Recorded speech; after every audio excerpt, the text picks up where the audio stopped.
The transmission reached Earth on a frequency long since abandoned, buried beneath layers of bureaucratic protocol and static interference. Somewhere, deep in the orbital network's fail-safes, a blinking red alert was triggered. The message was simple. A call for help. Coordinates attached, language translated, no sender ID. It should have been ignored. But Earth had changed. They didn't send diplomats. They sent agents. Agent Cade was bred in gravity twice what the average Terran could endure. Born in the Terran wastes, raised under iron skies and war drills, he was fluent in 23 alien dialects and had survived first contact with the Greshik hive lords. Cade wasn't called when peace was needed. He was called when the message didn't make sense, or when the people behind it didn't deserve peace. As the dropship pierced the atmosphere of Sector 41 AJ, Cade reviewed the logs again. No distress beacon history, no known colonies. A ghost system. The message, "Help us, Earth, we beg you," was recorded less than a week ago. Desperation clung to the transmission like blood to a blade. The landing was rough. His boots sank into the dark, sponge-like soil of a forest that hummed with unnatural life. Trees taller than skyscrapers twisted into the clouds, and the air stank of rot and electricity. Waiting at the edge of the clearing was something humanoid. Thin. Pale. Eyes like dim stars. "We sent the call," it said, voice trembling. You came." Cade said nothing. He looked past the figure. Movement in the trees, hidden eyes. He scanned the area, heat signatures everywhere. "You didn't mention an ambush?" he said coldly. No ambush. Please, we're all that's left." The figure, male, bivocal tone and bone structure, lowered itself to its knees. "They came. The Rajak. Slaughtered us. We had no weapons, no warning. We're not fighters. We only knew Earth would protect its own." Cade raised a brow. "Its own? You sent settlers here. Decades ago. They were forgotten. We are their descendants. Please. Earth is still home." Cade's face remained unreadable, but inside, the knots of suspicion tightened. The Deathworlder creed was simple. Loyalty through struggle, honor through blood, redemption through fire. If these people had fled instead of fighting, if they had begged instead of built, then they were not Earth's kind. He tapped his comm. "Preliminary contact made. Survivors claim Terran ancestry. No hostile action yet." The reply was static at first. Then a voice. "Protocol Red remains active. Verify loyalty." Cade looked down at the kneeling figure. "What's your name?" The man hesitated. "Davin. My name is Davin." "Then Davin." Cade's tone dropped like a blade. "Show me where the others are. Every one of them." Davin stood slowly, warily. "You'll help us, then?" "We'll see," Cade replied, voice devoid of comfort. The forest was a graveyard. Burnt-out shelters, shallow mass graves, and the smell of old death guided them to a crumbling central compound. About 60 survivors huddled inside, weak and wide-eyed, half of them children. Malnourished, beaten down, but alive. Davin looked at Cade, pleading. "We've done everything to survive. We just want to go home." Cade nodded once, then tapped his comm again. 60 total. No visible weapons. Civilian-level organization. There was a long pause. Then Earth's command responded with one line. They ran. You know what that means. Cade's jaw tensed. He stared at the children. The mothers, the hollow-eyed men. Davin must have sensed it. "Wait, what does that mean? What are you—" "They called the wrong Earth," Cade said quietly. "Mercy died with the old world." Then he reached for his rifle. Davin didn't run. He stood there, his breath caught in his throat, frozen by something more paralyzing than fear. realization. Cade's eyes didn't carry hate. They didn't carry pity either. They were dead, silent, judging. "You're here to kill us?" Davin's voice was hoarse, but his legs didn't move. "You think we're cowards?" Cade didn't respond. His rifle hung at his side, not raised yet, but the tension in his body had shifted. This wasn't a man bracing for negotiation. This was someone trying to convince himself not to kill out of habit. The comm on his chest clicked again. "Confirmation, Agent Cade. Execute red directive. No deviations." He turned the volume down. "Let them wait." "What happened when the Razak came?" Cade asked, voice sharp, as if the answer might decide whether Davin lived another minute. Davin blinked, surprised. "We fought, at first, but they outnumbered us. They had aerial drones, energy weapons, everything. We had farm tools and handguns that hadn't been serviced in decades. The first wave took out half the colony. The rest, we just ran, hid." Cade stared. "Deathworlders don't hide." Davin's jaw tightened. "We're not Deathworlders, not anymore. The ones who came here, they wanted peace, to raise families, to grow something that didn't involve bullets. That peace made you soft. Maybe. But you tell me, should we have stood and died, made graves of our children just to satisfy Earth's pride?" Silence. Cade didn't answer because he didn't need to. The answer was yes. Davin exhaled slowly, stepping closer. "You didn't come here to help. You came here to judge." "I came here to enforce doctrine."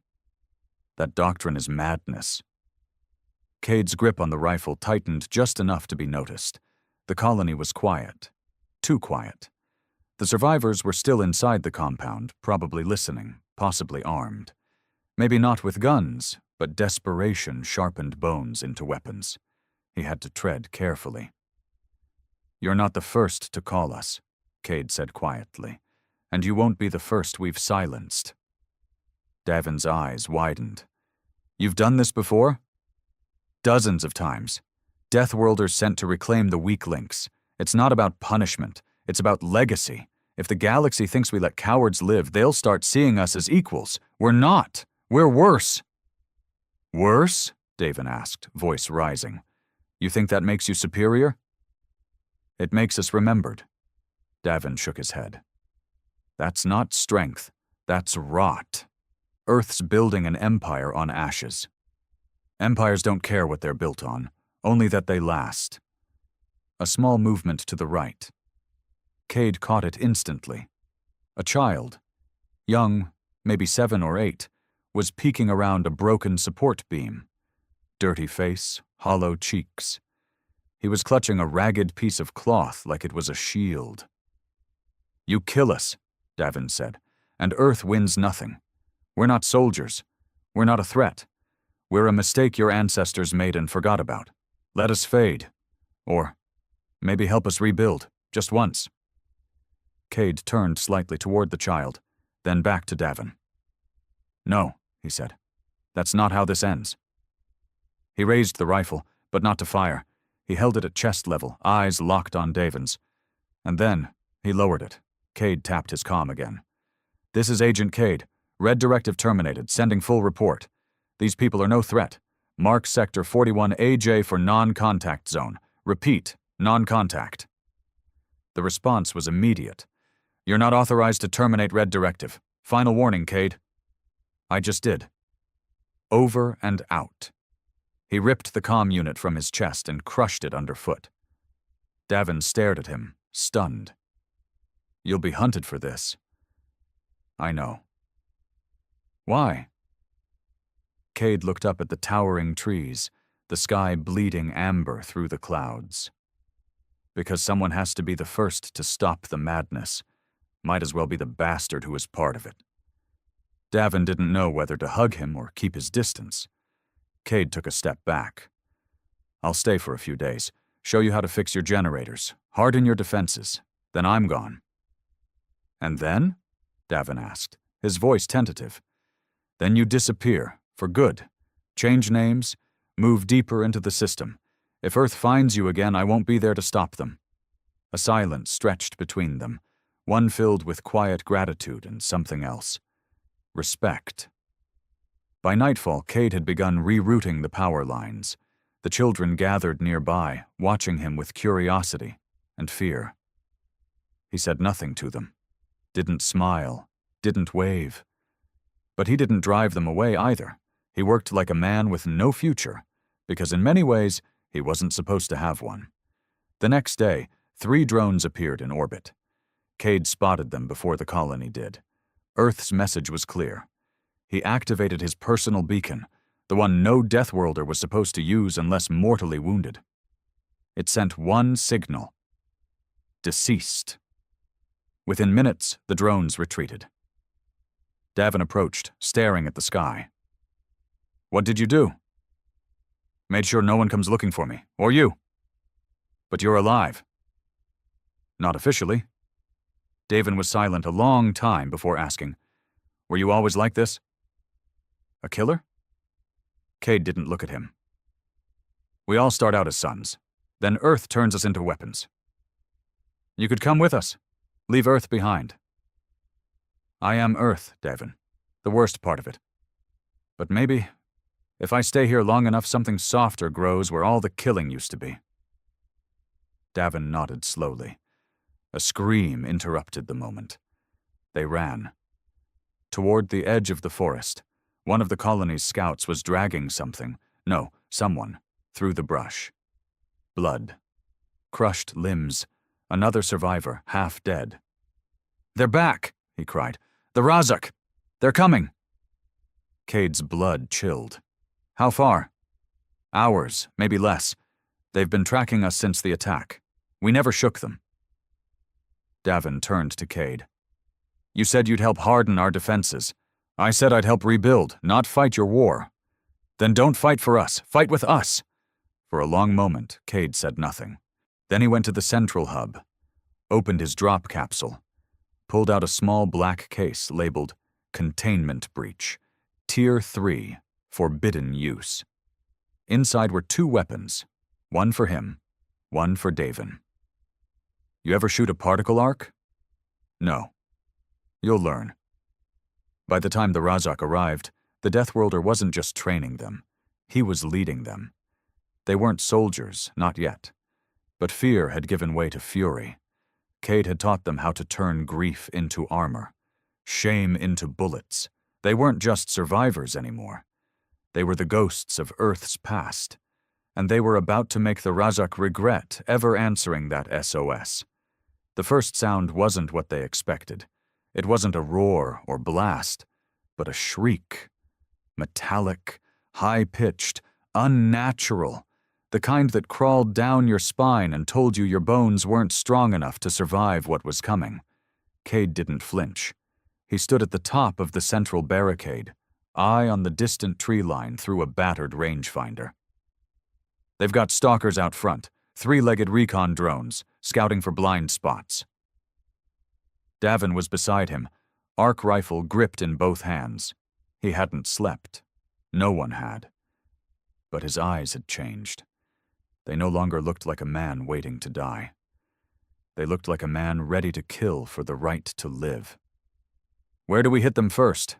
Davin asked. "We don't." Cade didn't blink. "They hit us. Then we bleed them dry." Around them, the compound had transformed. Barricades made from stripped-down vehicles, crude but effective traps using sharpened scrap metal. A trench system that Cade insisted would force the bastards to play close. They couldn't out-tech the Razak, but they could out-madness them. Inside, the children were moved to the far bunkers. Mothers, now militia, carried rifles as if they'd been born with them. Some of the older men had panic in their fingers but defiance in their jaws. Cade had infected them with something they hadn't felt in decades. Anger with purpose. Another shriek tore through the forest. Then silence. Cade felt the moment like a sixth sense. "They're here!" The tree line exploded with movement. Razor-thin drones streaked across the clearing, not shooting, scanning. "Don't fire yet," Cade muttered. Davin tensed. "Why not?" "They're right. Because that's what they want." A heartbeat later, Cade was proven right. Behind the drones came the real storm. 10-foot-tall Razak enforcers, armored in bone-like plating, wielding plasma glaives that turned trees into slag. And something else, something new. Cade's jaw clenched. "Juggernauts. I thought those were extinct." "What the hell's a juggernaut?" "A walking war crime. Biomechanical tanks. Can't be reasoned with. Barely feel pain. You kill one by either burying it or taking out the pilot's spine through the back of the neck, if they have one." Davin went pale. "And how many are there?" "3. That we can see." From behind the barricade, the colonists waited, breathing through clenched teeth and the kind of prayers that didn't sound like they believed in God anymore. Cade lifted his rifle. "Now." The opening volley wasn't clean. It wasn't tactical. It was desperate. The colonists fired like people who knew this was their only shot. But the traps did their job. One of the drones hit a tripwire and detonated in mid-air. Another sliced itself on razor wire laced with engine coolant. The enforcers slowed, confused, as if not used to resistance. Then Cade stepped forward. He didn't fire right away. He ran, straight into the open, arc rifle spinning up with a deep, thunderous hum. One of the enforcers turned, adjusting its trajectory to strike. Cade dove low, then released a pulse so violent it split the creature down the middle. Steam poured out of the body as it dropped. The colonists roared. Davin felt something burst in his chest. Not fear, not adrenaline. Pride. He followed, charging behind Cade, leading a squad of 10 colonists. They weren't trained, but they had rage. They fired, ducked, moved like wolves hunting a larger predator, and they hit, hard. 2 more enforcers went down. Then the juggernauts arrived. Cade shouted over the gunfire, "Fall back! Focus fire on the joints. Knees first, then the base of the spine." One colonist didn't make it. The juggernaut grabbed him mid-run and crushed his ribcage like wet paper. Davin saw it, screamed, fired blindly until Cade pulled him back. "You think screaming makes it hurt less?" Cade barked. "Pick your targets and shut up." But Davin wasn't shutting up. "They killed him, crushed him like nothing. He had a kid." "They all do. That's why we win." Cade jumped the trench and rolled under the juggernaut's swipe. He pulled a high-velocity spike from his belt and jammed it into the machine's knee joint. A microsecond later, the detonation dropped the massive beast to one leg. Then Davin understood. It wasn't about killing them all. It was about breaking their rhythm. Davin joined the others, flanking the injured juggernaut. They fired at the spine. Sparks flew. Then, finally, a crack. A screech from the machine, and the pilot inside. It toppled. Davin fell to his knees, panting. "We got one," he whispered. Cade helped him up. "Then let's get 2 more." The battle raged for an hour. Colonists died. Some quickly, some slowly. But they didn't run. Not once. The Rajak tried everything. Overhead sweeps, plasma bursts, sonic disorientation. But Cade had planned for every move. Smoke grenades flooded the clearing. Mirrors blinded drone optics. Fire traps funneled them into kill zones. When the final juggernaut fell, its spine cut clean by Davin's trembling hands, the field was littered with corpses, both alien and human. And still, they stood. Cade limped through the smoldering trench, blood dripping from a cut above his eye. Davin met him halfway. "We did it." Cade didn't smile. He just nodded. "Today." A colonist, an older woman with soot-covered hands, approached. "They'll come back, won't they?" "Yes," Cade said. "They always do." "But we'll be ready next time." Davin added. Cade looked at him. There was no pride in his face, only exhaustion. You're Deathworlders now. No, Davin replied quietly. We're better, because we chose to be. That night, they burned the enemy bodies, not out of respect, out of warning. Smoke climbed high into the stars, and somewhere, orbiting silently above them, Earth's long-range satellites watched the flames. There would be questions. There would be consequences. But for now, they were free. Cade hadn't slept in 40 hours. His wounds weren't the problem. The cuts, burns, and bruises healed faster than they should have, thanks to nanomed patches. It was the silence that gnawed at him. That post-battle quiet where nothing moved, not even guilt. Just space to think. He stood at the edge of the colony, watching the smoke trails still rising from the battlefield. The wind carried ash and memory. 53 dead. 11 of them children, and still, by Deathworlder standards, it was a win. Davin approached slowly, holding 2 mugs of bitterroot brew. He handed one to Cade without speaking. They stared into the forest together. They haven't sent more, Davin finally said. They will, Cade answered. Not Razak. Earth Davin flinched. You think they know? They always know. We trained our satellites to monitor pulse weapon signatures from orbit. Every Deathworlder-level energy spike gets logged and reviewed. And if someone sees what happened here? They already have. Davin took a long sip. What happens to you now? Cade's jaw clenched. I'm already dead on paper. That buys us time. But they'll send someone eventually, not to recover me, to erase the mistake. Davin looked at him sideways. What mistake? Cade didn't answer. He didn't need to. He was the mistake. 3 days later, the colony had changed again. They weren't rebuilding anymore. They were fortifying. The barricades had become walls. Makeshift watchtowers rose from scrap and trees. Patrol routes were drawn. Training rotations scheduled. The children learned basic first aid and how to spot airborne drones. Cade moved among them like a ghost, fixing things, correcting stances, never staying in one spot long. He didn't speak unless he had to. Davin finally confronted him near the west watchtower. You're trying to disappear. Cade didn't turn around. I already have. No, I mean from them, these people. You're pulling back. Cade finally turned.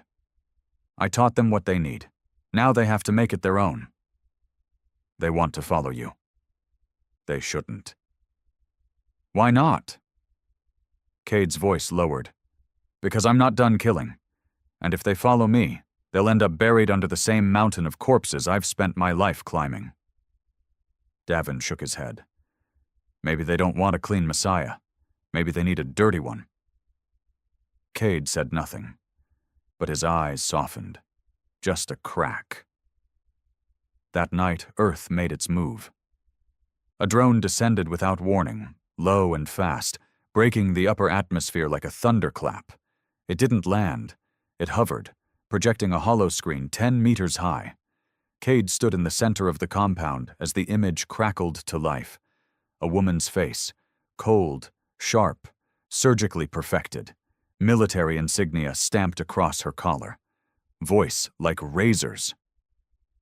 Agent Cade, this is High Marshal Tress of Earth Defense Command. You are in violation of the Deathworlder Restoration Protocol.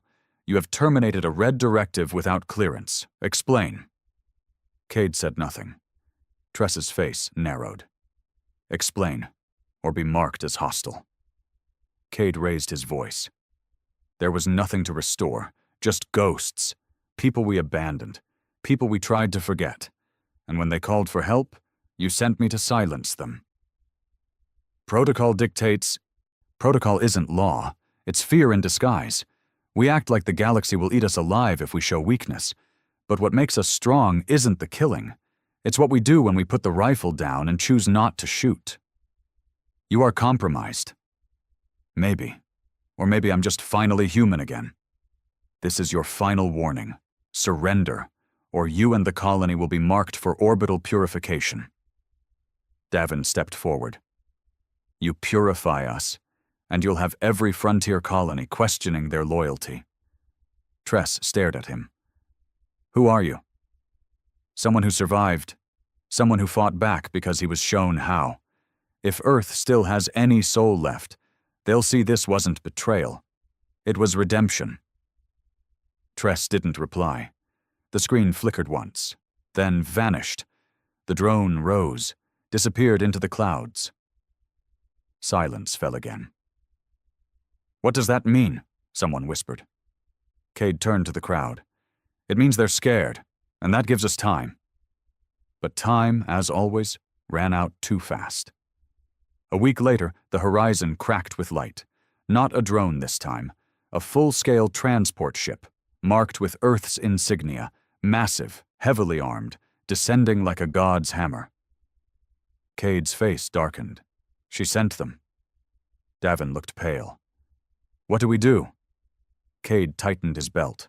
We survive, and if that fails, we make them bleed for every step they take. The colonists stood ready at the walls, but fear trembled through them again. This wasn't the Razak. This was Earth, their creators, their judges, their executioners. The ship landed outside the perimeter. A ramp lowered. Dozens of soldiers marched out. Deathworlders in full armor, faces masked, eyes unreadable. Then came the lead officer. Not a clone, not a drone, another Cade, younger, cleaner, sharper. He approached alone, rifle slung. Cade 014, he said. Cade nodded. 012. You broke directive. I chose life. You abandoned your mission. Number Y changed it. The younger Cade looked at the colonists, then back. They don't deserve it. Neither did we once. A long silence. Then the younger Cade said, She gave us orders. She gave me orders once, too. Then I started thinking. You think we should let them live? I think it's time Earth learned to forgive. Another pause. Another second. Then 014 reached for his comm. Hi, Marshal, this is 014. Local asset neutralized. Sector 41. AJ no longer viable for enforcement. Suggesting reclassification to Black Zone quarantine. Recommend non-interference. Static, then silence. He tossed the comm to Cade. You're lucky I believe you. Cade raised a brow. And if you didn't? I'd still be burying bodies tomorrow. 014 turned, walked back toward the ship. The soldiers followed. No shots fired, no words exchanged. The ship rose, vanished. The colony remained, still standing. Cade stood at the edge again that night. Davin joined him. What now? Davin asked. Cade exhaled. Now we live. Quietly, out of sight. And if they come again? They won't. Not for a while. Maybe not ever. Because they're scared? Because they know that they created something they couldn't control. And now, finally, maybe, they're beginning to regret it? Peace, it turned out, was a different kind of battlefield. There were no screaming Razak, no orbital threats, no cold military orders whispered through a comlink. But there were cracks, silent, spreading, splitting minds and relationships under the pressure of healing. Cade walked the perimeter each morning, boots crunching over hardened soil, rifle still slung across his back. He didn't need it. Not anymore. But he carried it anyway. Not as a weapon, as a memory. Every time he passed a child, they paused.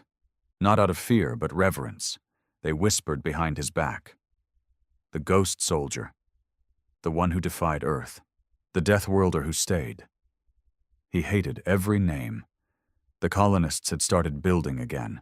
Real homes, not just shelters. Crops in small patches. Solar grids repurposed from scavenged enemy tech. There was laughter in the streets again, forced at first, but growing easier each day. and yet Cade felt none of it belonged to him. "You look like a man waiting for the sky to fall," Davin said one morning, sitting beside him on the old landing platform. "It usually does," Cade replied, sipping the bitterroot brew he'd somehow gotten used to. "You've been quiet since 014 left. You think they'll change their mind?" Cade shook his head. "Number Earth's done with us, for now. But that doesn't mean we're safe, not until I know why they backed off." "Isn't it obvious?" Davin asked. "You gave them a message. We're not a threat. But we can be." Cade stared ahead. "That would have earned a bigger gunship, not mercy." Davin raised an eyebrow. "Then what do you think it was?" Cade didn't answer, because he did have a theory, and it started with the sensor anomaly he found the night after the Earth vessel retreated. A spike. Underground. Faint, but repeating. Like a heartbeat. Not natural. Not alien. Terran. He waited 5 more days before investigating. The signal came from beneath the old hydro supply station, one of the first structures built when the colony was established decades ago. It had been abandoned, marked unstable after a cave-in during the early Razak attacks. Cade moved alone. He entered through the broken frame, flashlight sweeping through mold and rust. The place reeked of stagnant water and silence. It didn't take long to find the hatch. Metal, reinforced, buried under old supply crates and mud.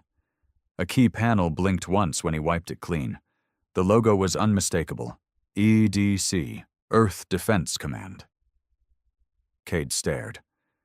Why the hell would Earth install a secure sub-level on a forgotten colony? Unless it wasn't forgotten at all. He pressed his old agent ID to the panel. It clicked open. The ladder descended 20 meters. The air below was colder, controlled. The space artificial, sterile. A laboratory long abandoned but still intact. Dust lay thick on glass consoles and untouched lockers, but the power still pulsed. Low hums, like whispers waiting to be heard. Cade moved slowly, sweeping his light. Screens flickered on as he passed. Auto-reactive tech, high-grade, not civilian, definitely not something colonists ever had access to. He found the log terminal in the back, plugged in his override. Files flooded the screen. Project rendition, classified, authorized. Users, Cade 012, Tress 01, Solari 09. His blood ran cold. Rendition. It wasn't a code name. It was a warning. Earth hadn't abandoned the colony. They'd used it. For testing. Rendition was a covert sub-program, hidden under humanitarian migration efforts. It detailed forced relocation of genetically modified civilians, failed hybrid subjects, dumped onto fringe planets for natural observation. They weren't expected to survive. This colony had been one of them. Davin, the children, everyone. Not forgotten settlers.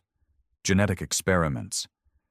Cade staggered back from the console. He wanted to scream, break something, but all he could do was stare at the blinking file.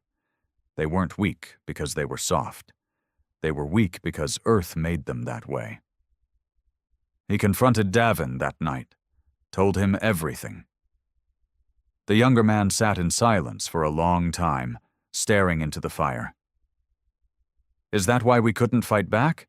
Why the Razak wiped us out so easily?" Cade nodded. "Your biology was tampered with.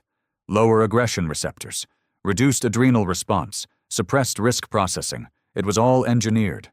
You weren't meant to resist. You were meant to be studied." Davin laughed, but it was hollow. "And we thought we were just peaceful."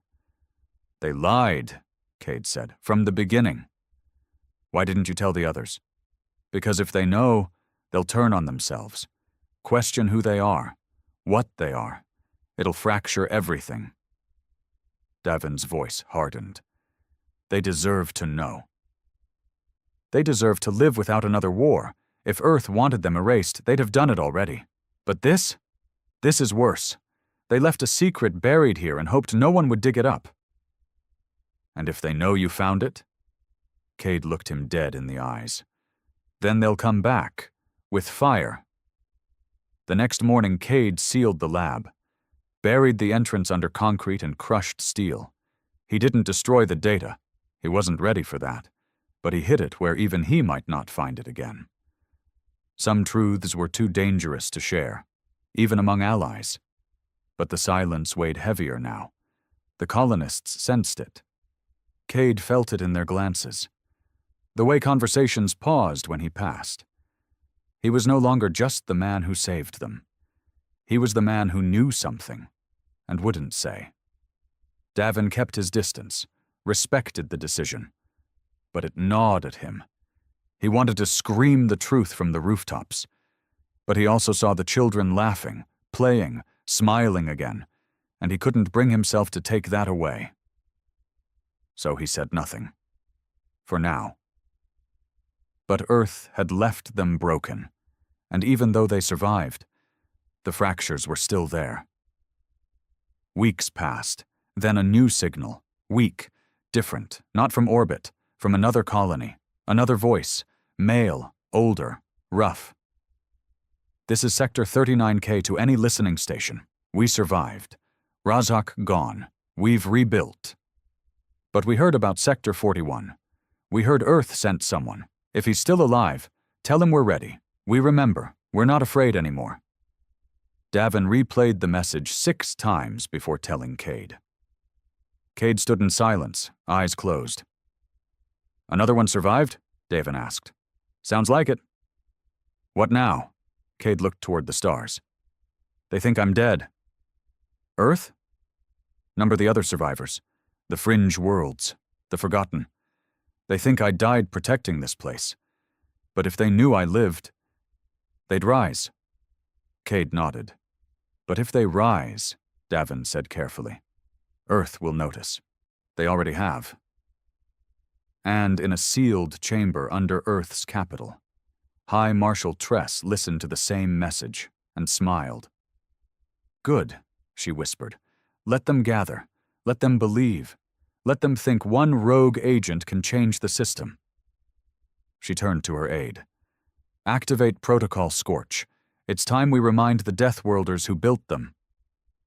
The rebellion didn't begin with a rally cry. It began with whispers, quiet messages bouncing across old satellite channels, intercepted and passed through outlaw traders, coded inside outdated weather transmissions. Survivors, spread across forsaken colonies, were waking up. Cade didn't start it, but he became the name on every lip. They called him the Dead One Who Returned, a man who disobeyed Earth and lived to tell about it. His image, gritty, grainy, probably stolen from old military logs, was etched onto walls, embedded in messages, tattooed onto rebel arms. Not a hero? A symbol. Davin played them for Cade. Some were garbled, others barely coherent, but the theme was always the same. We thought we were alone. You proved we're not. We want to fight. Each one was a knife. Cade had never wanted followers. He'd only wanted to do the right thing once in a life built on wrongness. Davin approached him one night near the southern irrigation lines, where Cade worked quietly alone, hands covered in grease and sweat. No rifle, no armor, just a man maintaining pipes. More messages, Davin said softly. I don't want to hear them. You have to. I don't, Cade snapped. Davin didn't flinch. They believe in you. They shouldn't. I'm not a leader. Neither was I, until you showed me how. Cade exhaled hard, wiping his hands on his shirt. What do they want? To organize, connect, coordinate defenses. Some want to build outposts, some want to strike back. That's a suicide wish. Earth doesn't tolerate insurgents. They'll erase whole sectors. Then they die anyway, but at least they die standing. Cade closed his eyes. He could still hear the screams from the Razak raid. Still smell burning flesh. Still feel the warmth of the blood on his hands as he pulled colonists out of rubble. And now Earth was coming with a colder hand. A cleaner kill. Half a galaxy away, in Earth's high command citadel buried beneath Europa's black ice, Protocol Scorch was approved without ceremony. It didn't require fanfare. Only consent. Tress stood before a wall of holograms, maps, coordinates, movement pings, every known survivor colony marked in pulsing red. Above them, Cade's face, a broken line through it. Deceased, per military records, but she knew better. She watched as Section Lead Solari briefed the operators. Scorch is not traditional warfare. It's reclamation through devastation. No negotiations, no prisoners. We remove the infection. Infection? An officer asked. Solari nodded. A former agent's betrayal has become contagious. Before it spreads, we burn the field. The first strike came fast. Sector 49B, a water-rich moon colony known for hydro farming and isolation. No warning, no demands. Orbital fusion rods reduced it to vapor. 4,000 gone. A message sent. Not to the rebels. To Cade. He saw the footage 2 days later. Davin handed it to him without a word. Cade watched it alone. No sound, just silent devastation. A before and after satellite view. Life, then obliteration. He didn't cry. He just sat on the edge of his bed with bloodless knuckles, staring at the floor, trying to breathe through a fire in his chest that wouldn't go out. That night, he stood before the colonists, all of them. He didn't ask for attention. He didn't raise his voice. He just spoke. They killed Sector 49. The silence grew thick. 4,000 people, he continued, gone, because they spoke, because they believed we could live without chains. Someone gasped. Another wept. They won't stop, Cade said. This wasn't punishment, it was a lesson. And we're all next. Davin stepped beside him. So what do we do? Cade looked out at the faces, some hardened, some broken, survivors of one slaughter, about to walk into another. We stop waiting to die, Cade said. We prepare. Over the next week, the colony transformed, not into a fortress, into a command post, a nerve center for a movement too angry to stay underground. Outposts connected via encrypted channels. Disguised relay satellites were launched under old mining permits. Former scavengers were trained into infiltration squads. And from the ruins of enemy tech, they built something Earth hadn't prepared for. A communications system capable of reaching every blacklisted zone in the outer ring. They called it the Beacon. And when it went live, the message was simple. You are not forgotten. Earth betrayed you. But we remember. This is not rebellion. This is reclamation. Tress watched the message from her command suite. She didn't flinch. Activate secondary phase, she said. Targets? Her aide asked. All major satellite nodes. We blind them first, then we kill them in the dark. Shall I mark Cade's sector? She hesitated, then nodded. Yes. Burn 41 inches. The message came through scrambled static. Davin heard it first. Enemy fusion craft inbound, ETA? Then silence. He sprinted across the compound, found Cade already checking the sky. You heard?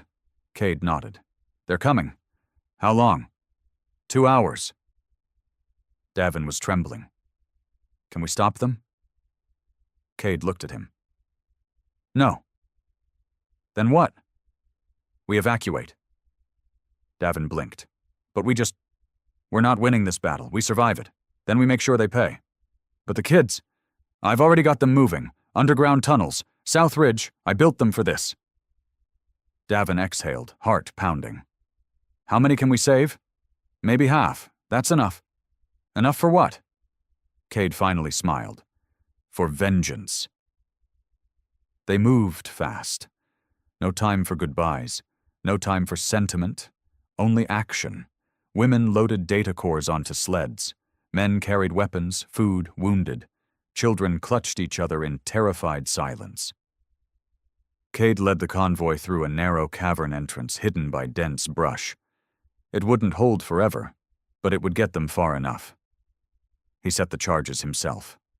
Once they were through, he turned back. Davin grabbed his arm. "What are you doing?" "Finishing it." "You're not coming?" Cade shook his head. "I started this war. It ends with me." "Bullshit," Davin snapped. "You told me this wasn't about dying, that we fight to live. And someone's got to make sure they don't follow." Davin's jaw tightened. "Then I stay." "You're their voice now, Davin. They believe in me because you believed in me. That's your burden now." "Cade, go." Their eyes locked. Then Davin turned, disappeared into the tunnel. Cade stood alone. The wind shifted. He looked to the sky. The first lights appeared above the clouds, blue streaks cutting through the atmosphere like surgical blades. He smiled, and raised his middle finger to the heavens. In orbit, the fusion strike was armed, target locked, launch authorized. But just before ignition, Beacon Node Alpha sent out a final signal. Not from Cade, from everywhere else, every rebel node, every hidden outpost, every colony still breathing. They jammed Earth's frequency, overloaded the targeting systems. The strike faltered, redirected, exploded mid-air. The fire never touched the ground. When the dust cleared, Cade emerged from the edge of the ridge, covered in soot and ash, grinning through cracked lips. The beacon had saved them. But Earth would come again. Harder. Smarter. So now they had to be more than just rebels. They had to become legends. The news of the failed fusion strike swept across the fringe systems like wildfire. Earth had aimed its most terrifying weapon at Sector 41, and missed. Not by accident, by force. Every outpost that had stayed quiet, waiting, unsure, now surged to life. Systems long thought to be abandoned began transmitting again. Underground cells, legacy survival units, even forgotten military remnants, all declaring themselves open participants in what was no longer a rebellion. It was a reckoning, and at the center of it stood Cade. He hadn't wanted the crown they placed on him. It wasn't gold.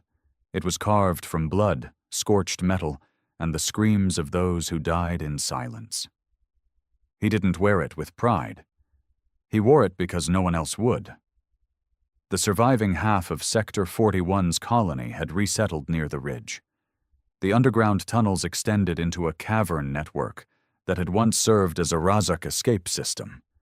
Narrow, unstable, but deep and hidden. Cade turned the ruins into a command post. Davin returned with new fire in his eyes.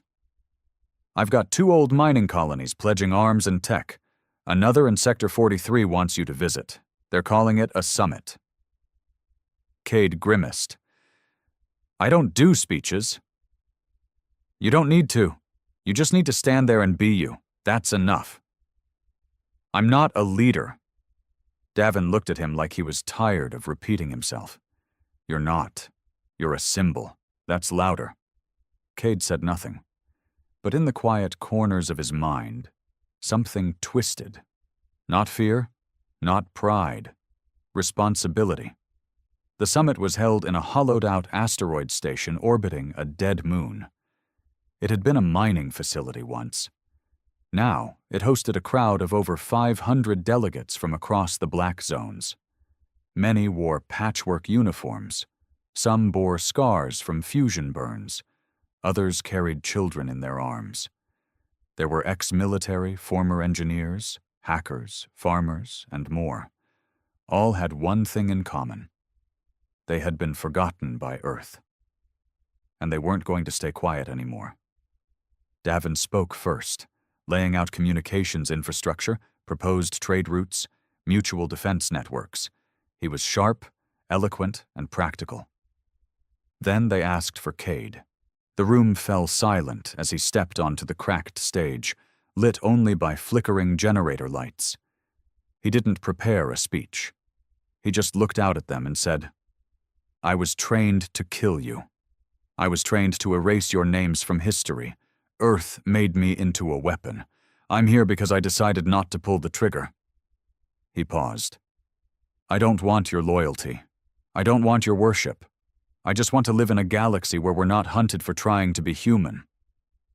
Then he added, "And if Earth doesn't want to give us that freedom, then we'll take it." No thunderous applause, just quiet nods. That kind of silence meant more. Meanwhile, Earth changed its strategy. Tress stood before the Security Council, her face colder than ever. "The mistake wasn't killing them. It was letting them die in isolation. We gave them time to unite. Now they believe they're equals." One senator spoke up. "They aren't?" Tress didn't blink. "They're worse. They've tasted freedom." A murmur. "Then what do you propose?" another asked. Tress turned to a screen, pulling up a classified file marked Phoenix Ash. "This is our final move." The document revealed the unthinkable, reconditioned Deathworlder clones, not bred for war, but reborn for eradication, genetically engineered to survive anything. No code, no loyalty, no conscience. Tress said, "They aren't soldiers, they're extinction weapons." "They'll kill everyone," someone whispered. "That's the point." Back at the Ridge compound, Cade ran drills with the new militia. He trained them like Earth once trained him. Except now, every rule was different. He taught strategy through intuition, combat through necessity, morality through scars. They didn't need to win. They just needed to never be broken again. That night, Davin approached him with a message tablet. "It's from Sector 29. Cade opened it. The screen showed a young girl, 12, maybe 13, sitting in a burned-out hab pod. She had no legs. She spoke directly to Cade. "You don't know me, but my dad said you fought for people like us. He said you showed the galaxy we don't have to be afraid anymore. They're saying Earth's coming with monsters. I'm not scared. Because monsters bleed too. You taught us that." Cade didn't move for a long time after the message ended. He just stared at the ceiling, letting the silence crack something in him he hadn't felt in years. Hope. 3 days later, Earth struck again.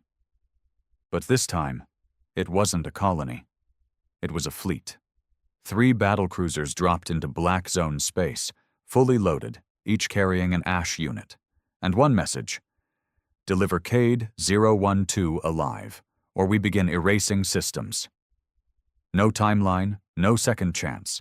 The first ship hovered above Sector 43, waiting. The second positioned itself above a known beacon relay point.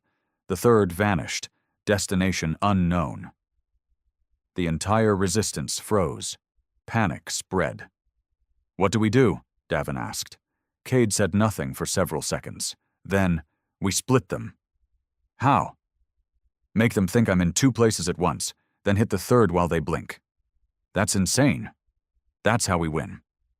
Within hours, Cade deployed decoys, cloned voice files, decimated DNA trails, false beacon messages. Everything he'd ever learned as an infiltrator, he turned against the ones who made him.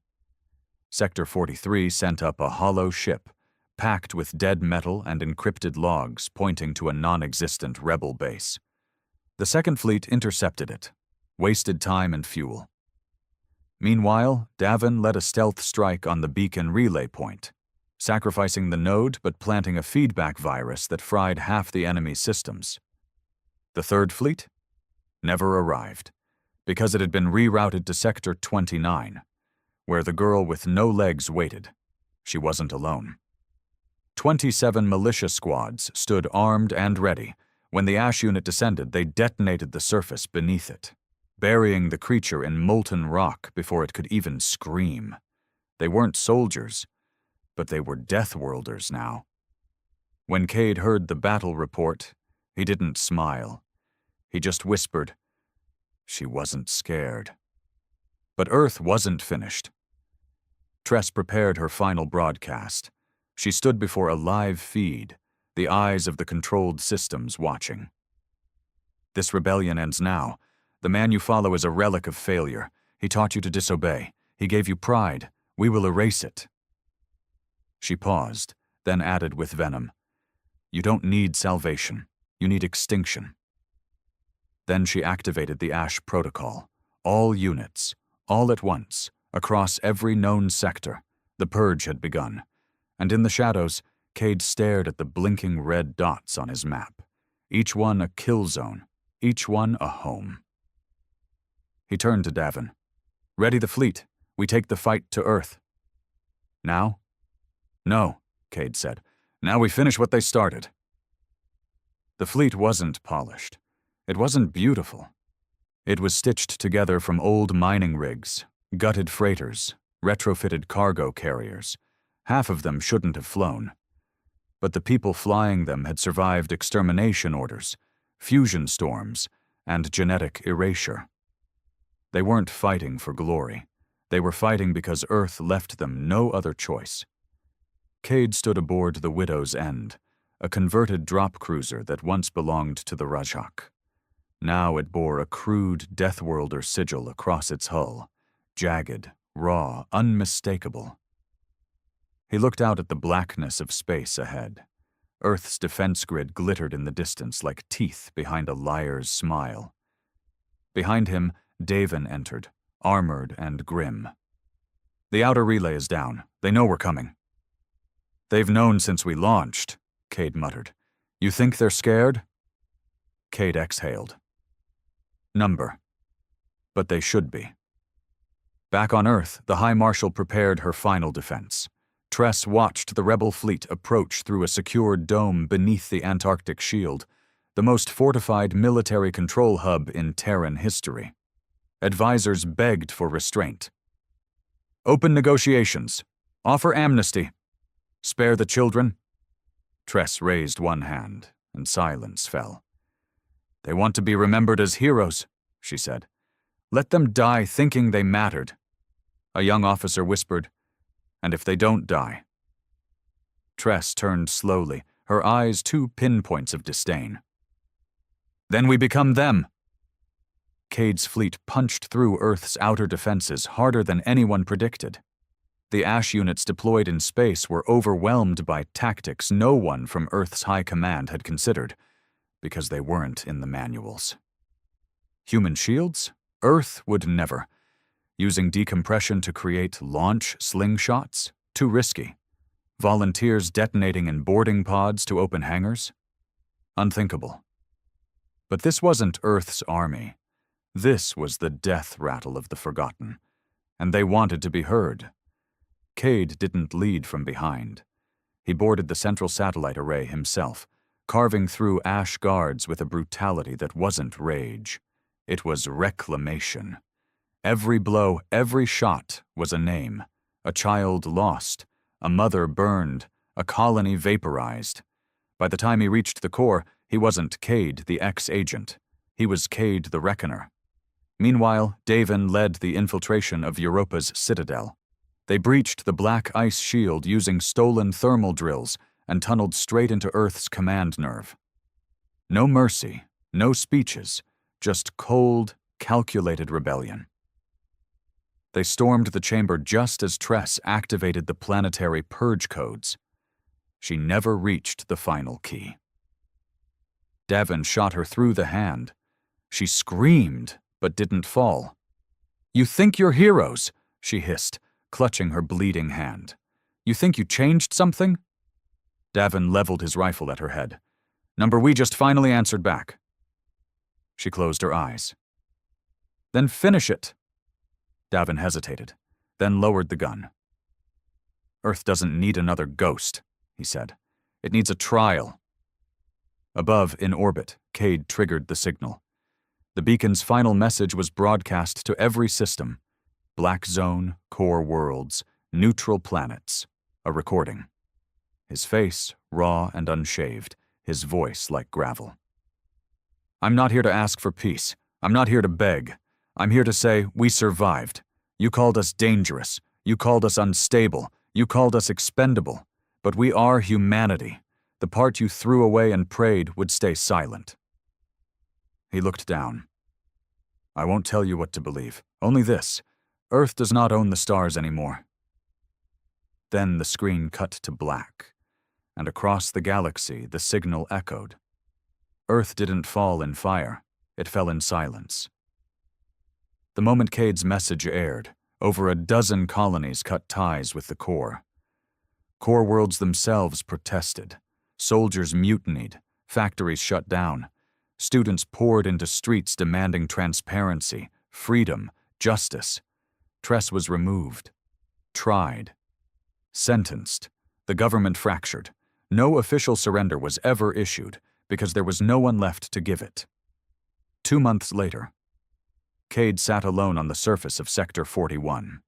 The Ridge compound was being rebuilt again, this time with stone and steel. Not because they feared another attack, because they planned to last. Davin found him sitting on the same ridge where it all began. "They want you in the council," Davin said. "No. They want you to lead." "I'm not a politician." "You're a myth, Cade. You stopped a war." Cade stared at the horizon. "I started one." "And you finished it." Cade turned. "What about you?" Davin smiled. "I'm not the symbol. I'm just the voice." Cade chuckled, standing. "That's the same thing now." They walked back toward the rising city. Behind them, children played in the dirt, unwatched, unafraid. Ahead, the wind carried the scent of metal, dust, and something new. Hope. In time, the stars would forget the names of battles. Systems would change flags. People would be born who never heard of Earth's reign. But somewhere, whispered between Deathworlders and drifters, old miners and children who grew up free, one truth would always be told. Sending an SOS to Earth came with a price. But the Deathworlders paid it, and made the stars theirs.